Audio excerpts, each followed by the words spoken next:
Bueno, vamos a acercarnos ya todos juntos a la palabra del Señor, que es también parte fundamental de nuestro tiempo, y lo hacemos también saludando a nuestros amigos, amigas, radioyentes que nos siguen a través de Radio Amistad en el 103.0. Sabemos que cada palabra que se predica, sea de un púlpito, sea desde una calle, sea desde donde sea, si sale de la boca y del corazón de Dios, llega a cualquier lugar de todos aquellos que la estén escuchando, ¿verdad?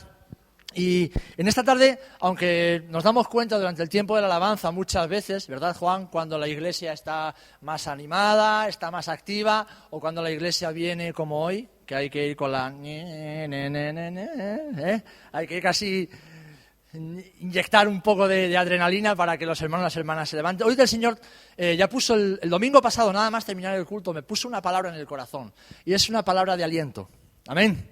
Es una palabra de aliento, es una palabra de ánimo, es una palabra de afirmación en todo aquello que ya está escrito en la propia palabra y que como creyentes necesitamos recordar, especialmente en tiempos tan difíciles como los que estamos viviendo hoy día, ¿verdad? Vamos a leer todos juntos en el Evangelio de Lucas.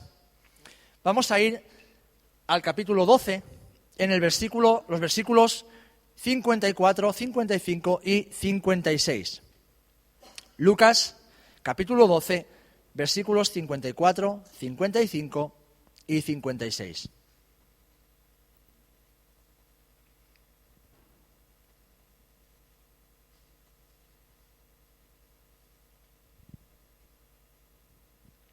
Y dice así la palabra del Señor. Decía también a la multitud, estaba hablando Jesús: cuando veis la nube que sale del poniente, luego decís, agua viene, y así sucede. Y cuando sopla el viento del sur, decís, hará calor, y lo hace. Hipócritas, ¿sabéis distinguir el aspecto del cielo y de la tierra? ¿Y cómo no distinguís este tiempo? ¿Cómo no distinguís este tiempo? Voy a ahorrármelo de hipócritas. Padre, en el nombre de Jesús te damos gracias por tu palabra. Y te pedimos una vez más que en tu misericordia y en tu gracia alumbres los ojos de nuestro entendimiento para acercarnos a ella con reverencia, con temor y con temblor, para que ésta produzca fruto y fruto abundante para salvación, para perfeccionamiento, para santificación en nuestras vidas, y tu nombre sea glorificado en el nombre de Jesús. Amén y amén. ¿Y cómo no distinguís este tiempo? Hermanos, en esta tarde el Señor ha puesto en mi corazón que meditemos acerca de los tiempos de Dios. Los tiempos de Dios. Y es curioso hablar de los tiempos de un Dios eterno, ¿verdad? Un Dios que se mueve en la eternidad, pero que desde el principio de la historia del hombre y de la tierra se ha manifestado en un mundo que, como decimos, está regulado tanto por el tiempo como por el espacio. Un Dios eterno que no tiene principio y no tiene final, se mueve y se ha movido y ha intervenido y sigue interviniendo, y lo hará hasta el final, en un mundo que él mismo ha creado, pero que está limitado por el espacio y por el tiempo. Todo ser humano tiene un tiempo definido sobre la tierra, y la misma tierra tiene un tiempo, unos tiempos ya establecidos, ya predeterminados por el Señor. Dentro de este tiempo el Señor se ha revelado, y además ha ido marcando las pautas y el devenir de los acontecimientos desde el principio. Es más, hermanos, podemos afirmar con absoluta certeza que todo acontecimiento de suma importancia para la humanidad entra dentro del marco profético de Dios. Entra dentro de la profecía revelada de nuestro Señor. Lo más relevante de lo que ha acontecido o lo que está aconteciendo ya ha sido preanunciado, ya ha sido profetizado. No acontece nada, no sucede nada, ni ha sucedido nada que no esté sujeto, al conocimiento y a la soberanía de Dios. Amén. Y además, y creo que esto es básico que empecemos a grabarlo en nuestros corazones, no hay nada que sea necesario para nosotros saber que Dios no nos lo haya revelado. Voy a repetirlo. No hay nada que para nosotros sea necesario conocer que nuestro Señor no nos lo haya revelado ya. Todo aquello que Dios no nos ha revelado es que no es necesario saberlo. Es que no es importante para nuestras vidas. Es que no es relevante ni para nuestro presente ni para nuestro futuro. ¿Y cómo lo ha revelado? Pues de la mejor forma, de la más fiable, a través de su palabra. Amén. Tanto para la tierra como para cada ser humano, hay un tiempo que Dios determina. Y es en su palabra, como decimos, donde encontramos las respuestas a las preguntas existenciales que todo ser humano se plantea, ¿verdad? Todos nos hemos planteado alguna vez, ¿pero quién soy? ¿Pero hacia dónde voy? ¿Cuál es el propósito de mi vida? ¿Cuál es el propósito de la humanidad? Como dice una canción de un rapero cristiano, vamos a ver si encontramos vida inteligente en Marte, porque aquí abajo es muy difícil encontrarla. Los que estén un poco despiertos lo habrán entendido. ¿Cuál es el propósito de esta humanidad? Que se autodestruye, que se autodaña, que se autolesiona. Así, hermanos, saber discernir los tiempos de Dios en nuestra vida es fundamental. Y no solamente para nosotros, sino para entender el propósito de todo lo que Dios ha creado. Y es fundamental para que cumplamos el propósito de Dios en nuestras vidas. Es fundamental para que caminemos firmes hacia la meta que Dios, el Señor, nos ha puesto por delante, sin desviarnos. Dice la palabra de Dios que el pueblo que no tiene visión, ¿qué hace? Perece. Si no tenemos un objetivo claro, si no sabemos de dónde venimos ni hacia dónde vamos, es muy fácil que por el camino las distracciones, es muy fácil que por el camino las dificultades, los problemas, el sufrimiento nos haga desviarnos y no cumplamos con el propósito que Dios tiene para nosotros. Pero sabéis, es necesario que caminemos con la certeza y la seguridad que da saber que todo cuanto sucede bajo el cielo está sujeto a la mirada de nuestro Señor. Amén. Y a su soberana voluntad. Por eso en esta tarde o en esta noche me gustaría que pudiésemos recordar tres aspectos fundamentales de los tiempos de Dios. En primer lugar, que todo está escrito. Todo está escrito. En segundo lugar, que todo tiene su tiempo. Y en tercer lugar, que todo se cumplirá a su tiempo. Amén. Todo está escrito, todo tiene su tiempo y todo, hermanos, todo se cumplirá a su tiempo. Tanto lo uno como lo otro. Y ahora veremos de qué estamos hablando. Vamos a ir todos juntos al Evangelio de Mateo y vamos a leer en el capítulo 24. Mateo, capítulo 24, vamos a leer los primeros 28 versículos.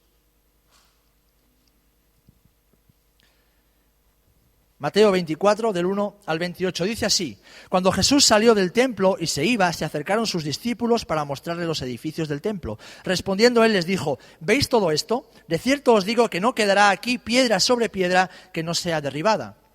Y estando él sentado en el monte de los olivos, los discípulos se le acercaron aparte diciendo: Dinos, ¿cuándo serán estas cosas y qué señal habrá de tu venida y del fin del siglo? Respondiendo Jesús les dijo: Mirad que nadie os engañe, porque vendrán muchos en mi nombre diciendo yo soy el Cristo, y a muchos engañarán, y oiréis de guerras y rumores de guerras. Mirad que no os turbéis, porque es necesario que todo esto acontezca, pero aún no es el fin. Versículo 7. Porque se levantará nación contra nación y reino contra reino, y habrá pestes y hambres y terremotos en diferentes lugares. Y todo esto será principio de dolores. Entonces os entregarán a tribulación y os matarán, y seréis aborrecidos de todas las gentes por causa de mi nombre. Muchos tropezarán entonces y se entregarán unos a otros, y unos a otros se aborrecerán. Y muchos falsos profetas se levantarán y engañarán a muchos, y por haberse multiplicado la maldad, el amor de muchos se enfriará. Mas el que persevere hasta el fin, éste será salvo. Versículo 14. Y será predicado este evangelio del reino en todo el mundo, para testimonio a todas las naciones, y entonces vendrá el fin. Por tanto, cuando veáis en el lugar santo la abominación desoladora de que habló el profeta Daniel, el que lee entienda, entonces los que estén en Judea huyan a los montes, el que esté en la azotea no descienda para tomar algo de su casa, y el que esté en el campo no vuelva atrás para tomar su capa. Mas ay de las que estén encintas y de las que críen en aquellos días. Orad pues para que vuestra huida no sea en invierno ni en día de reposo. Versículo 21 dice así: porque habrá entonces gran tribulación, cual no la ha habido desde el principio del mundo hasta ahora, ni la habrá. Y si aquellos días no fuesen acortados, nadie sería salvo, mas por causa de los escogidos, aquellos días serán acortados. Entonces, si alguno os dijere: mirad, aquí está el Cristo, o mirad, allí está, no le creáis. Porque se levantarán falsos cristos y falsos profetas, y harán grandes señales y prodigios de tal manera que engañarán, si fuere posible, aún a los escogidos. Versículo 25. Ya os lo he dicho antes, así que si os dijeren, mirad, está en el desierto, no salgáis. O mirad, está en los aposentos, no lo creáis. Porque como el relámpago que sale del oriente y se muestra hasta el occidente, así será también la venida del Hijo del Hombre. Porque donde quiera que estuviere el cuerpo muerto, allí se juntarán las águilas. Todo está escrito. Todo ha sido revelado. Todo lo necesario, todo lo fundamental para nuestra vida, para la vida de la humanidad, se encuentra en la Escritura. ¿No os llama la atención el hecho de que el ser humano siempre haya estado muy interesado por conocer su futuro? Desde el principio de los tiempos, personas de todo lugar, de toda cultura, han querido conocer su futuro. Para ello han acudido y acuden hoy día a las artes mágicas, acuden a la brujería, acuden a la adivinación para ver qué pueden adivinar, ¿no? Para ver qué pueden descubrir acerca de su futuro. Buscan en los astros, buscan en la naturaleza, buscan incluso en las cartas y otras muchas artes la respuesta a sus dudas y a sus temores más profundos. Están buscando como ciegos en lo más profundo del océano. Y sabéis que el océano, cuanto más abajo vamos, más oscuro es. Buscan como ciegos en la oscuridad del océano. No se dan cuenta que están buscando respuestas en la casa de su enemigo más peligroso y más letal. Están buscando en la casa de Satanás. Aquel que quiere destruir sus vidas, aquel que quiere destruir su futuro, aquel que quiere destrozar su esperanza. Pero, queridos hermanos y amigos, todo lo que el hombre necesita saber de su futuro y del futuro de la humanidad se encuentra en la Biblia. ¿Amén? Se encuentra en la palabra de Dios. Se encuentra en la palabra del Señor. Todo cuanto ella ha profetizado se ha cumplido, se está cumpliendo, y esto nos asegura que lo que queda por cumplirse también lo hará. Amén. Dios le dijo a Abraham que su descendencia, aquella que aún no había empezado a germinar sobre la tierra, sería esclava en la tierra de Egipto por 400 años. Y así fue. Pero también le prometió, y lo vemos en el libro de Génesis capítulo 15, también le prometió que después de esos 400 años enviaría un libertador. Y su tierra, su descendencia, saldría de esa tierra y saldría enriquecida. Y sabéis, hermanos, esto también se cumplió. David profetizó en el Salmo 22 cómo sería y dio detalles de cómo sería la muerte del Mesías que Dios habría de enviar. Y si leéis el Salmo 22, es una descripción gráfica y exacta de cómo fue la crucifixión de Jesús. David lo escribía en un salmo, en una canción, en una expresión de su angustia personal. Pero Dios estaba preanunciando cómo su Mesías habría de padecer sobre la tierra. El profeta Isaías, en los capítulos 9 y 11 de su libro, anunció la venida del Mesías y dio las señales, dio las evidencias. Y sabéis, todas se cumplieron en Jesucristo. Un hombre que escribió 700 años antes de que Jesús viniese sobre la tierra. Junto a él, otros profetas como Jeremías, como Joel, como Amós, Sofonías, Nahum, Abdías, Ezequiel, etc. Profetizaron acerca del futuro tanto cercano como lejano de Jerusalén, de Israel y de todas las naciones alrededor. Y sabéis, todo se ha ido cumpliendo fielmente de acuerdo a la Escritura. Todo, absolutamente todo, con detalles. ¿Y qué decir del profeta Daniel? Ese hombre santo, ese hombre entregado que profetizó nada menos que el ascenso de 4 de los mayores imperios que ha visto la historia de la humanidad. El imperio babilónico, el imperio medo-persa, el imperio griego con Alejandro Magno y el imperio romano. Pero profetizó su ascenso y también su caída, y así se cumplió. Es más, en el libro de Daniel podemos ver cómo está hablando de la Europa dividida, que fue hace unos cuantos años, cómo se creó la Europa dividida. Y también nos habla del nuevo imperio romano, que es la Europa unida. Algo que para él estaba muy lejano, pero para nosotros ya no lo está tanto, ¿verdad? Y podemos verlo